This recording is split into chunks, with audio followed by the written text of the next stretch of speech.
Assalamualaikum warahmatullahi wabarakatuh. Berjumpa lagi dengan saya di channel YouTube saya Ensiklopedia Ahmad Fauzi. Di video sebelumnya kita telah mengeksplorasi salah satu tool AI bernama Elicit.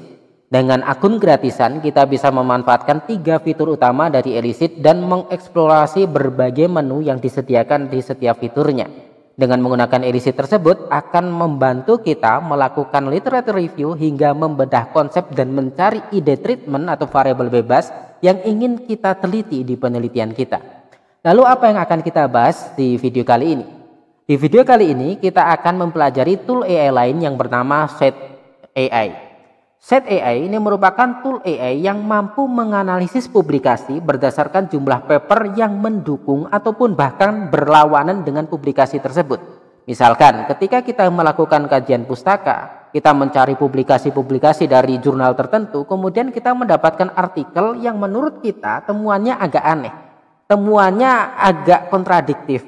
Nah, itu bisa kita masukkan ke set.ai dan nanti kemudian set.ai akan menganalisis berapa paper yang mendukung temuan tersebut atau mungkin juga berapa paper yang berlawanan dengan paper tersebut, sehingga kita bisa memastikan kredibilitas atau mungkin keakuratan dari temuan tersebut berdasarkan jumlah paper lain yang mendukung atau berlawanan dengan temuan di penelitian yang kita dapatkan tadi. Atau mungkin kita juga bisa menggunakan set AI untuk menganalisis topik yang ingin kita teliti. Ya, kita bisa memasukkan topik penelitian tertentu, kemudian nanti si set.ai ini akan menghasilkan hasil pencarian berupa paper-paper lain. Nah, setiap paper itu juga dilengkapi nanti dengan jumlah paper lain yang mendukung, jumlah paper lain yang menyebutkan paper tersebut, bahkan jumlah paper lain yang kontras dengan temuan atau informasi yang disampaikan dari paper-paper hasil pencarian tersebut.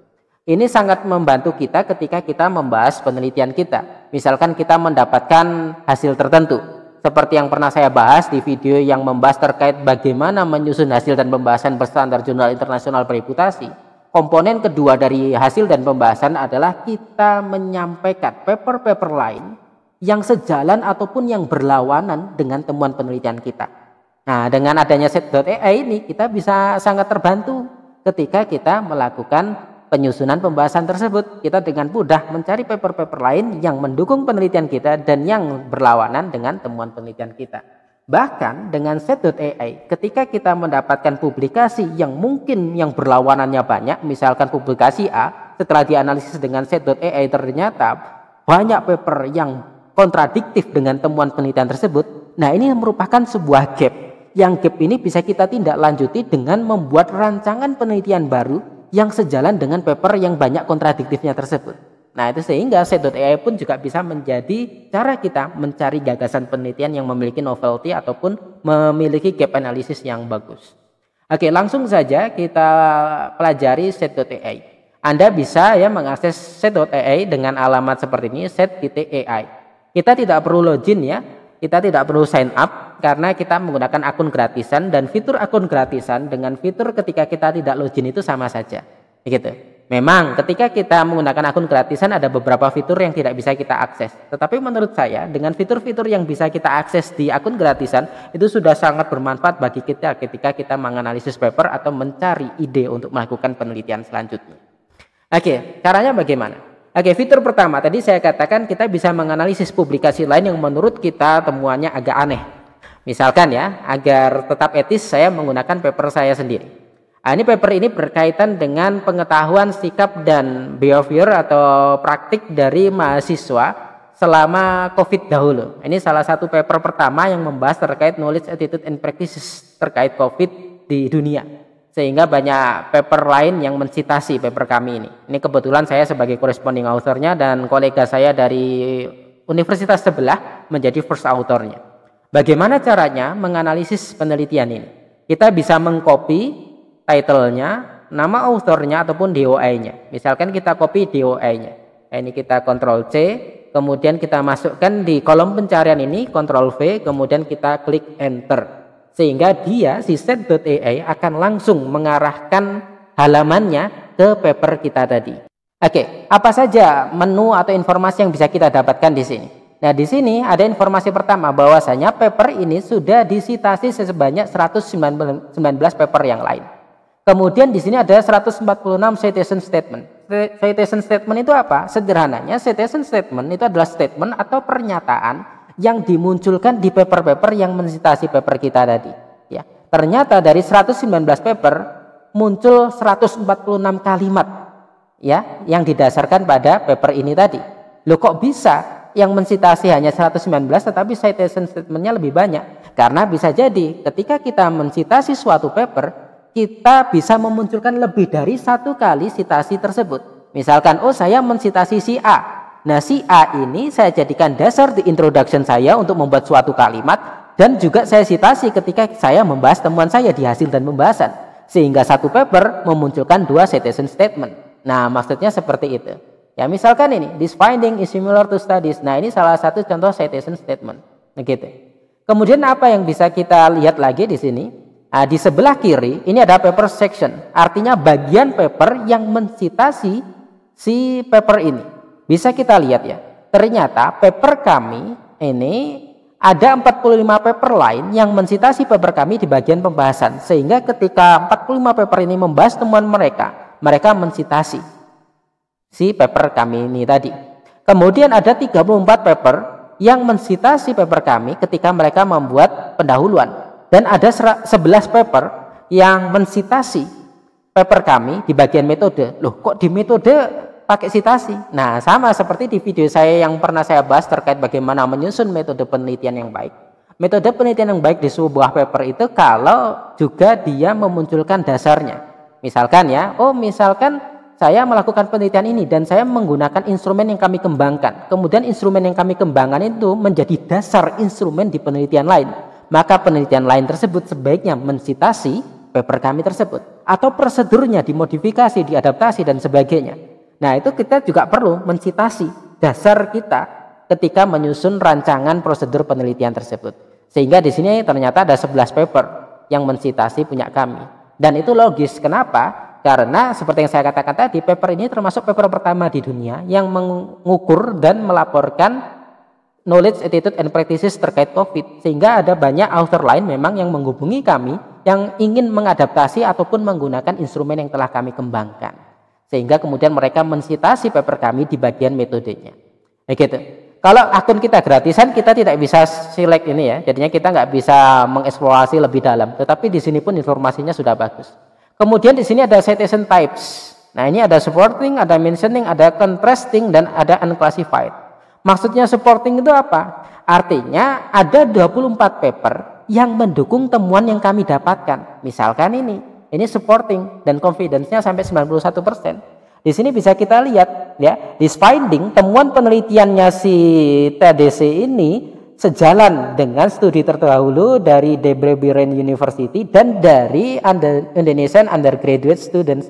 Nah, Indonesian Undergraduate Student 52 ini merupakan citasi ke paper kami tadi. Nah, di sini bisa kita lihat citation statement-nya itu mendukung. Artinya dia mendukung temuan penelitian kami sehingga termasuk satu dari 24 paper yang supporting ini. Atau mungkin ada yang contrasting, ternyata ada 5 paper yang mungkin melaporkan hal yang tidak sejalan dengan temuan kami. Misalkan penelitian ini ternyata tidak sejalan dengan penelitian si A, si B, dan si C. Si A adalah penelitiannya kita ini misalkan. Maka dia termasuk satu dari 5 paper yang contrasting, yang tidak mendukung atau tidak sejalan dengan temuan penelitian kami. Sedangkan 89 paper hanya mentioning, artinya hanya menyebutkan. Loh, kok bisa? Ya karena ketika kita menyusun paper, ketika kita mensitasi paper lain, mensitasian itu tidak hanya kita lakukan di hasil dan pembahasan. Ketika kita menyusun introduction atau pendahuluan, bisa jadi kita memention paper lain. Ya, misalkan saya memention terkait berbagai survei telah dilakukan di negara A, negara B, negara C. Nah, itu kita lengkapi referensinya, negara A Budi, negara B Ani, negara C Tony. Kita hanya mention saja, tetapi kita tidak menyampaikan apakah kita mendukung temuan tersebut atau kita menolak temuan tersebut. Itu namanya mentioning. Kemudian ada unclassified. Artinya apa? Site.ai tidak bisa menganalisis lebih ke arah mana pensitasian tersebut, apakah supporting, hanya mentioning, atau contrasting. Mungkin karena 28 paper ini ketika melakukan citation statement itu kurang jelas arahnya ke arah mana. begitu ya. Tetapi di sini sudah bisa kita lihat gambarannya. Ternyata lebih banyak yang mensupport temuan kami daripada yang bertolak belakang dengan temuan penelitian kami. Begitu. Kemudian di sini juga ada publication type ya. Misalkan kita menggunakan akun yang berbayar, kita bisa persempit sehingga kita hanya memilih paper yang berupa artikel, bukan preprint, bukan review dan sebagainya. Dan ini menariknya, dia juga ada informasi seperti ini. Apakah self-set atau independent? Self-set itu artinya apa? Artinya mensitasi dirinya sendiri. Maksudnya bagaimana? Nah, di sini kan ada 10 penulis nih. Misalkan satu dari 10 penulis ini membuat paper lain, kemudian mensitasi paper ini, itu namanya self-set. Misalkan saya membuat tulisan terkait COVID-19 lagi, kemudian saya mensitasi paper ini lagi, dan paper ini sebetulnya milik saya, maka paper terbaru saya tersebut termasuk satu dari 5 self-set tersebut. Sedangkan kalau independen itu ada author lain dari luar tim ini yang mensitasi paper kami. Nah kemudian di sini ya bisa kita lihat ya. Nah ini contohnya. Nah ini ya. Ini salah satu paper yang mensitasi paper kami dan dia termasuk paper yang supporting our result ya. Nah kalau kita menggunakan akun berbayar, nah nanti semua 119 paper ini bisa muncul di sini dan memunculkan citation statement dan memunculkan sehingga kita bisa menganalisis mana saja paper yang support, mana saja paper yang mentioning, mana saja paper yang contrasting begitu. Tetapi meskipun kita tidak menggunakan akun berbayar, menurut saya informasi ini juga sudah luar biasa. Ini fitur pertama. Sekarang fitur kedua, kita tidak menganalisis suatu paper, tetapi kita menganalisis topik penelitian tertentu atau perlakuan penelitian tertentu atau konsep tertentu. Oke, misalkan saya ingin melakukan penelitian terkait kurkumin ya. Kurkumin itu salah satu zat yang ada di jahe-jahean ya. Nah, kurkumin sebagai antioksidan misalkan, maka kita bisa tuliskan seperti ini, kurkumin spasi antioksidan atau kurkumin N antioksidan begitu. Kemudian kita enter, maka hasilnya seperti ini ya. Nah, kemudian di sini bisa kita lihat ya, di sini ada all, ada citation statements, ada papers. Ya, ketika kita klik all, artinya nanti hasil pencarian ini tidak hanya memunculkan citation statement, tapi juga memunculkan paper-paper yang berkaitan dengan topik ini. Ketika kita mengklik citation statement, maka hasil pencariannya hanya terbatas pada citation statement saja. Ya, kemudian kalau papers, dia hanya memunculkan hasil berupa paper-paper. Ya, yang berkaitan dengan topik yang sudah kita masukkan.